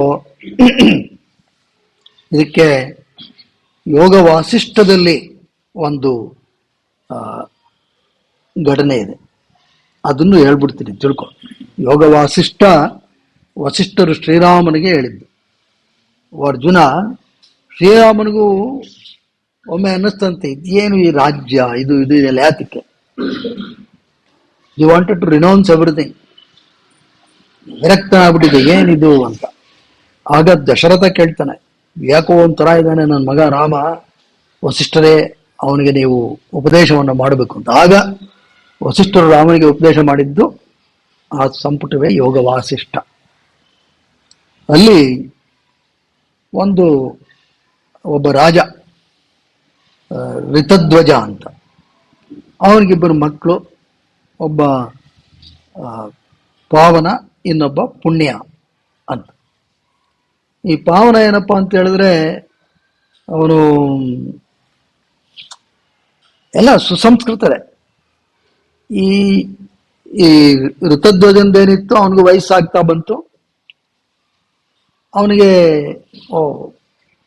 ಇವರಿಬ್ಬರಿಗೂ ಹೇಳ್ತಾನೆ, ನೋಡಪ್ಪ, ರಾಜ್ಯವನ್ನ ಹಂಚ್ಕೊಂಡು ನೀನರ್ಧ ಇವನರ್ಧ ಆಳ್ವಿಕೆ ಮಾಡಬೇಕು. ಆಗ ಪಾವನ ಹೇಳ್ತಾನೆ, ಅವನಿಗಾಗಲೇ ವಿರಕ್ತಿ ಬಂದ್ಬಿಟ್ಟಿರುತ್ತೆ, ನಾನು ಇದ್ಯಾವುದಕ್ಕೂ ಒಗ್ಗೋವನಲ್ಲ, ಇದರಿಂದ ಏನು ಪ್ರಯೋಜನ? ಇದು ನನಗೆ ಬೇಕಾಗಿಲ್ಲ, ನನಗೆ ಯಾವುದು ಬೇಕಾಗಿಲ್ಲ, ನಿನ್ನ ರಾಜ್ಯವೂ ಬೇಡ, ಏನು ಬೇಡ. ರಾಮನಿಗೂ ಈ ಥರ ಮನಸ್ಥಿತಿ ಬಂದ್ಬಿಟ್ಟಿತ್ತು. ಅದಕ್ಕೆ ವಿಶ್ವಾಮಿತ್ರರು, ವಸಿಷ್ಠರು ಈ ಕಥೆಯನ್ನು ಹೇಳೋದಕ್ಕೂ ಇದೇ ಕಾರಣ, to tell Rama the lesson. ಈ ಪಾವನ ಎಲ್ಲ ಬಿಟ್ಟು ಹೊರಟೋಗ್ಬಿಡ್ತಾನೆ ಕಾಡಿಗೆ. ಇವನು ಪುಣ್ಯ ಏನಪ್ಪಾ ಅಂತ ಹೇಳಿದ್ರೆ, ಇವನು ಜ್ಞಾನಿಯೇ, ಆದರೆ ತನ್ನ ಕಾರ್ಯದಿಂದ ವಿಮುಖನಾಗುವನಲ್ಲ. ಅವನೇನ್ ಮಾಡ್ತಾನೆ, ರಾಜ್ಯಭಾರ ನಾವು ವಹಿಸ್ಕೋತೀನಿ, ಅಲ್ಲಿ ಯಾವುದಕ್ಕೂ ಅಂಟ್ಕೊಳ್ಳಲ್ಲ. ಜನಕ ಮಹಾರಾಜನ ಥರ ರಾಜ ನಡೆಸ್ತಾನೆ, ಏನಕ್ಕೂ ಅಂಟ್ಕೊಳ್ಳಲ್ಲ, ಎಲ್ಲ ಮಾಡ್ತಾನೆ. ಆ ಅದ್ದೂರಿತನ, ರಾಜನಿಗೆ ಏನಿರಬೇಕು ಎಲ್ಲ ಕೂತ್ಕೋತಾನೆ, ಯಾವುದಕ್ಕೂ ನೋ ನಾಟ್ ಅಟ್ಯಾಚ್ಡ್, ಆ ರೀತಿ ನಡೆಸ್ತಾ ಇರ್ತಾನೆ. ನಡೀತಾ ಇರ್ಬೇಕಾದ್ರೆ ತಂದೆಯ ಮರಣ ಆಗುತ್ತೆ. ತಂದೆಯ ಮರಣ ಆದಾಗ ವಿಷಯ ಅವನಿಗೂ ಗೊತ್ತಾಗ್ತೀವಿ, ಇವನೆಲ್ಲ ಕಾಡಲ್ಲೆಲ್ಲ ಇದ್ನಲ್ಲ ಪಾವನ, ಅವನು ಬರ್ತಾನೆ. ಇವನು ಪುಣ್ಯ ಆರಾಮ್, ಏನೇನು ಮಾಡ್ಬೇಕೋ ಮಾಡ್ದ. ಆಯ್ತು, ತಂದೆ ಮರಣ ಆಗಿದೆ, ರಾಜ ಏನೇನು ಮಾಡ್ಬೇಕೋ ಮಾಡ್ತಾನೆ. ಇವನು ಬರ್ತಾನೆ ಪಾವನ, ಒಂದು ಗೊಳೋ ಅಂತ ಹೇಳ್ತಾನೆ ಇವನ ಹತ್ರ, ಪುಣ್ಯನ ಹತ್ರ. ಏನಮ್ಮಪ್ಪ ಆಗ್ಬಿಟ್ರಂತೆ, ಅದಾಗ್ಬಿಟ್ರಿ ಇದಾಗ್ಬಿಟ್ರಿ. ಹಾಗೆ ಇವನು ಹೇಳ್ತಾನೆ, ಅಲ್ಲಯ್ಯ ನೀನು ಎಲ್ಲ ಬಿಟ್ಟು ಕಾಡ್ಬೋದೆ ವಿರಕ್ತಿ ಅಂತ. ಇಷ್ಟೊಂದು ಆಸಕ್ತಿ ಬೆಳೆಸ್ಕೊಂಡಿದ್ದೀರ ನಿಮ್ಮ ಅಪ್ಪನಲ್ಲಿ, ಯಾತಕ್ ಬೇಕು? ಯಾರಪ್ಪ? ಈ ಜನ್ಮದಲ್ಲಿ ನಿನಗೆ ಅವನಪ್ಪ ಅಷ್ಟೇ. ನೀನು ಹಿಂದಿನ ಜನ್ಮದಲ್ಲಿ ಏನಾಗಿದೆ ಗೊತ್ತಾ? ನಿನಗೆ ಯಾರಪ್ಪ ಅಮ್ಮ ಇದ್ರು ಗೊತ್ತಾ? ನಿನ್ಗೆ ಯಾರ ಮಕ್ಕಳಿದ್ರು ಗೊತ್ತಾ? ಇದೀಗ ನಡೀತಾ ಇರುತ್ತೆ. ಈ ಜನ್ಮದಲ್ಲಿ ಇವನ ಅಪ್ಪ ಇದ್ದ, ಹೋದ. ನೀನು ಎಲ್ಲ ಬಿಟ್ಟು ಹೋಗ್ತೀನಿ ಅಂತ ಹೋದವನು ಏನು ಬಿಟ್ಟಂಗಿಲ್ಲ, ಪರಿವರ್ತನೆ ಆಗಿಲ್ಲ ನಿನ್ನಲ್ಲಿ. ನಾನು ರಾಜ್ಯಭಾರ ಮಾಡ್ತಾ ಇದ್ರು ವಿರಕ್ತನಾಗಿದ್ದೀನಿ. ಇದು ರಾಮನಿಗೆ ಮಹಾ ಸಂದೇಶ. ಏನು ಸಂದೇಶ? ನೀನು ರಾಜ್ಯ ಬಿಟ್ಟು ಹೋಗ್ಬೇಕಾಗಿಲ್ಲ ಕಣಯ್ಯ, ರಾಜನಾಗಿದ್ರು ವಿರಕ್ತನಾಗಿರ್ಲಿಕ್ಕೆ ಸಾಧ್ಯ ಅಂತ. ಇದನ್ನ ಭಗವಾನ್ ರಮಣರು ಹೇಳ್ತಾರೆ. ಯಾರಿಗೆ? ರಂಗನ್ಗೆ. ಇಲ್ಲಿ ಪತಂಜಲಿ ಮಹರ್ಷಿಗಳು ನಮ್ಮ ಈ ಶಿಷ್ಯ ಅರ್ಜುನನಿಗೆ ಹೇಳ್ತಾರೆ, ನೋಡಪ್ಪ ನೀನು ಇದೆಲ್ಲ ಏನು ತಲೆ ಹೋಗಬೇಡ, ನೀನು ಬಿಟ್ಟು ಎಲ್ಲೂ ಹೋಗ್ಬೇಕಾಗಿಲ್ಲ, ನೀನು ಇಲ್ಲೇ ಇರುವುದರಲ್ಲೇ ನೀನು ಖಂಡಿತವಾಗಿ ಈ ಒಂದು ಸಾಧನೆಯನ್ನ ಮುಂದುವರಿಸಬಹುದು. ಇಲ್ಲೇ ಇದ್ರೆ ಕಷ್ಟ ಕಣಯ್ಯ. ನೀನು ಸರಿಯಾದ ರೀತಿಯಲ್ಲಿ ತರಬೇತಿಯನ್ನು ಪಡ್ಕೋಬೇಕು. ನಿನಗೆ ಯಾರೋ ಏನೇನೋ ಹೇಳ್ತಾರೆ, ಏನೋ ಮಾಡ್ತಾರೆ ಅಂತ ಹೋಗ್ಬೇಡ. ನಮ್ಮದು ಅತ್ಯುತ್ತಮವಾದಂತಹ ಒಂದು ತಳಪಾಯವನ್ನ ಹೊಂದಿರತಕ್ಕಂಥದ್ದು. ಈ ವಿದ್ಯೆಯನ್ನು ನೀನು ಅಳವಡಿಸ್ಕೋ. ನಿನ್ನ ಮೂಲಭೂತ ಅವಶ್ಯಕತೆ ಏನು, ಉದ್ದೇಶ ಏನು, ನೀನು ಯಾತಕ್ಕೆ ಎಲ್ಲಿ ಬಂದಿದೀಯ ಅಂತ ಹೇಳಿದ್ರೆ ಯೋಗ ಉಪನ್ಯಾಸಕ್ಕೆ ಅಂತಲ್ಲ ಕಣಯ್ಯ. ಈ ಭೂಮಿಯಲ್ಲಿ ಈ ಜನ್ಮಕ್ಕೆ ಯಾಕೆ ಬಂದಿದೀಯಾ, ಮೂಲ ಉದ್ದೇಶ ಅರಿತುಕೋ. ಮೂಲ ಉದ್ದೇಶ ಒಂದೇ, ಏನು? ನಿನ್ನ ನಿಜ ಸ್ವರೂಪವನ್ನ ತಿಳಿದುಕೊಳ್ಳೋದು. ಅದಕ್ಕೆ ಸರಿಯಾದ ತರಬೇತಿ ಬೇಕು ಅಂತ ಹೇಳಿದ್ರೆ ಪತಂಜಲಿ ಯೋಗ ಸೂತ್ರಗಳನ್ನ ಅಧ್ಯಯನ ಮಾಡಬೇಕು. ಅದು ಕಣಯ್ಯ, ಅದನ್ನು ತಿಳ್ಕೋ. ಆಗ ಅರ್ಜುನ ಅಂದ, ಗುರುಗಳೇ ಈಗ ಸ್ವಲ್ಪ ಅರ್ಥ ಆಗ್ತಾ ಇದೆ. ಇವತ್ತು ನಾವು ಪತಂಜಲಿ ಯೋಗ ಸೂತ್ರಗಳ ಬಗ್ಗೆ, ವಿಭೂತಿ ಯೋಗದ ಬಗ್ಗೆ ಮಾತಾಡ್ಲಿಲ್ವಾ? ಬರೀ ಭಗವಾನ್ ರಮಣರ ಬಗ್ಗೆ ಮಾತಾಡ್ತಿದೀವಲ್ಲ. ಆಗ ಪತಂಜಲಿ ಮಹರ್ಷಿಗಳು ಹೇಳಿದ್ರು, ಹೌದು ಕಣಯ್ಯ, ಆದ್ರೆ ಎರಡು ಬೇರೆ ಬೇರೆ ಅಲ್ಲ ಕಣಯ್ಯ. ಈ ವಿಭೂತಿ ಯೋಗದ ಮೂಲ ಉದ್ದೇಶನೇ, ಆ ವಿಭೂತಿ ಅಂತ ಹೇಳಿದ್ರೆ ಏನು? ಆ ಒಂದು ಅಲೌಕಿಕವಾದಂಥ ಶಕ್ತಿಯನ್ನ ಪಡೆದುಕೊಳ್ಳೋದು. ಪ್ರಪಂಚದಲ್ಲಿ ಅಲೌಕಿಕವಾದಂಥ ಸಿದ್ಧಿಗಳೆಲ್ಲ ಮಹಾಸಿದ್ಧಿ ಏನಪ್ಪಾ ಅಂತ ಹೇಳಿದ್ರೆ ಸದಾ ಆನಂದವಾಗಿರೋದು. ಅಂತ ಸಿದ್ಧಿಯನ್ನ ಸಾಧಿಸಿದವರು ಭಗವಾನ್ ರಮಣರು. ಆ ಸಿದ್ಧಿ ಎಲ್ರಿಗೂ ಸಾಧ್ಯ. ಅಷ್ಟೇ ಅಲ್ಲ ಕಣಯ್ಯ, ಇವತ್ತು ರಮಣ ಜಯಂತಿ. ಹಾಗಾಗಿ ನಿನ್ನ ಪ್ರಶ್ನೆಗಳು ನೀನು ಕೇಳಿದ್ದು ಒಂಥರ ಚೆನ್ನಾಗೇ ಇತ್ತು. ರಮಣರ ಬಗ್ಗೆ ಮಾತನಾಡುವುದಕ್ಕೆ ಪ್ರೇರಣೆಯೂ ನಿನ್ನಿಂದಾನೇ ಆಯಿತು. ಹಾಗಾಗಿ ನೀನು ಬಹಳ ಉತ್ತಮವಾದಂತಹ ಶಿಷ್ಯನೇ ಆಗಿದೆಯಾ. ಈ ಕಡೆ ಗಮನ ಕೊಡು. ಇದು ಅತ್ಯಂತ ಸುಲಭದ ಹಾದಿ. ಇದು ನೀನು ಇನ್ನೇನೇನು ತಲೆಗೆ ಹಾಕ್ಕೊಂಡು ಜೀವನದಿಂದ ವಿಚಲಿತನಾಗಬೇಕು, ಸಂಸಾರ ಬೇಡ, ಸನ್ಯಾಸ ಬೇಕು, ಅದೆಲ್ಲ ತಲೆಗೆ ಹಾಕೋಬೇಡ. ಸಂಸಾರಿಯಾಗಿದ್ದುಕೊಂಡೇ ನೀನು ಸಾಧನೆಯನ್ನ ಮಾಡಲಿಕ್ಕೆ ಸಾಧ್ಯ. ಯೋಗ ಸೂತ್ರಗಳಿಂದ ಅದು ಸಾಧ್ಯ. ಹಾಗಾಗಿ ಅರ್ಜುನ, ನೀನು ಈ ತರ ಎಲ್ಲೋ ಮನೇಲಿ ಏನೇನೋ ಮಾತಾಡ್ಕೊಂಡು ಬಂದಿದೀಯಾ ಅನ್ಸುತ್ತೆ ನನಗೆ. ಈಗ ನೀನು ಮನೆಗೆ ಲೇಟ್ ಆಗೋದ್ರೆ ಆಗ್ಲೇ ಅವ್ರಿಗೆ ಗಾಬರಿ ಆಗಿರುತ್ತೆ, ಇವನೇನೆಲ್ಲಾರು ಹೊಟ್ಟೋಗ್ಬಿಟ್ನಾ ಅಂತ. ಆ ರೀತಿ ಗಾಬರಿ ಆಗದೆ ಇರೋದಕ್ಕೋಸ್ಕರ ಇವತ್ತಿನ ಉಪನ್ಯಾಸವನ್ನು ನಾವು ಇಲ್ಲಿಗೆ ಮುಕ್ತಾಯ ಮಾಡೋಣ. ಮುಂದಿನ ತಿಂಗಳು ಬಾ ಅಂತ. ಓ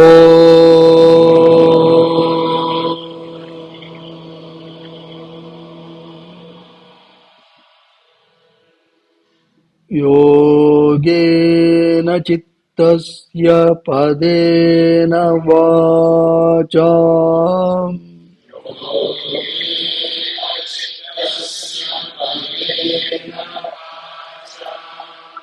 ಬಲಂ ಶರೀರಸ್ಯ ಚ ವೈದ್ಯಕೇನ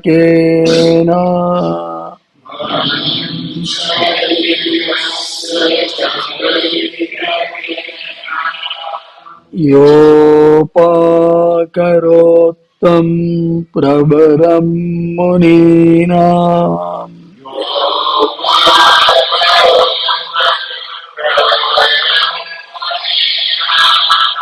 ಪತಂಜಲಿಂ ಪ್ರಾಂಜಲಿರಾನತೋಸ್ಮಿ.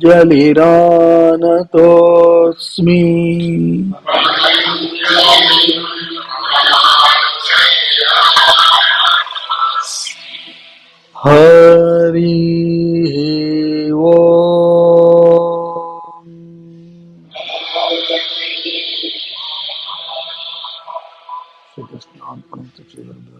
ಶುಭಮಸ್ತು.